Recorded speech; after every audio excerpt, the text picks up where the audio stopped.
Sometimes the simplest stories have the most powerful lessons. Today, we're going to dive into one of those, the tale of a needle and a thread. And believe me, it might just change how you think about strength and partnership. So this is how it all begins. And right away, you can feel that this isn't just a story about sewing tools. We're about to explore the emotional journey of a partnership between two very different personalities. All right, so let's meet our main characters. Picture this, living together in a simple box, you've got a needle and a thread. Seemed like they should be the perfect pair, right? Well, they had some pretty different ideas about what their partnership actually meant. And this chart really tells you everything you need to know. The needle, it's sharp, straight, and let's be honest, pretty proud. Then you have the thread, soft, flexible, more of a follower. These aren't just descriptions, you guys. They're basically the seeds for the big conflict that's about to happen. And yeah, it didn't take long for that conflict to come to a head. The needle, all puffed up with pride, decides it's time to put the thread in its place. This is the moment their partnership really starts to unravel, no pun intended. Wow, you could just feel the arrogance in that question, can't you? Why do you always follow me? You're nothing without me. The needle is basically saying that the thread is completely dependent, just tagging along with no real value of its own. It thinks its sharpness, its ability to lead, is the only thing that actually matters.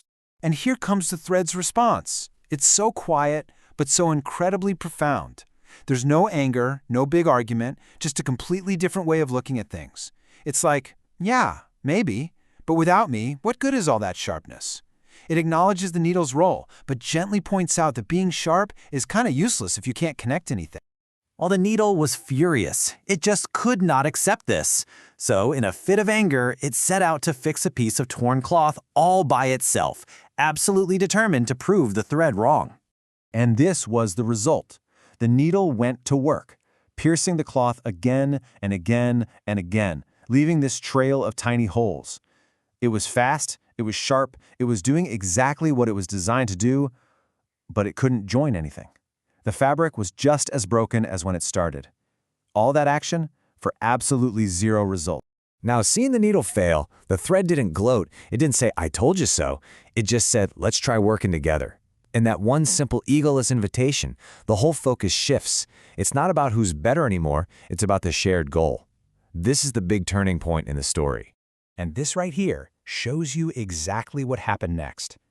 With the needle leading the way and the thread following close behind, they started working in perfect harmony.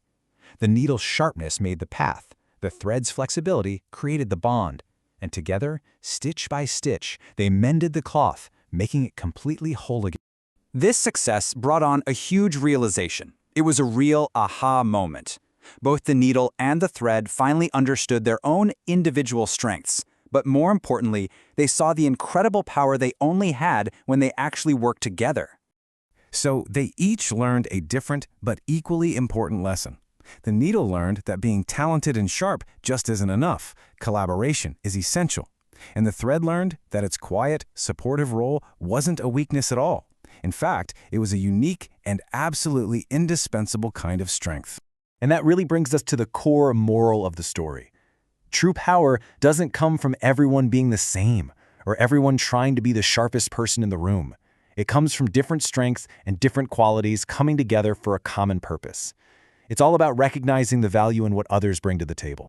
So, as we wrap this up, I want to leave you with this question to think about. In your own life, at work, at home, in your community, who are the sharp, trailblazing needles, and who are the flexible, supportive threads? And maybe the most important question of all is, are you recognizing the essential strength of both?